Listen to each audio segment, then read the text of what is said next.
ও যে বন্ধুরা, আমার চাষিরা ধনিয়ার ডোকো নিয়ে আসতেছে ঝুড়িতে করে।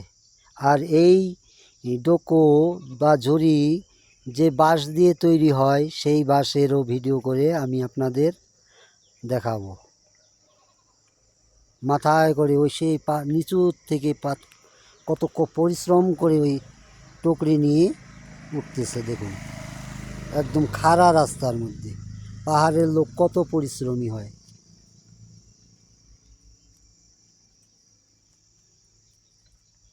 দেখুন তো কত কষ্ট করে উঠতেছে উপরের দিকে ধনিয়া নিয়ে। ও যে নিচের যে ঘর, ওখান থেকে নিয়ে এসেছে।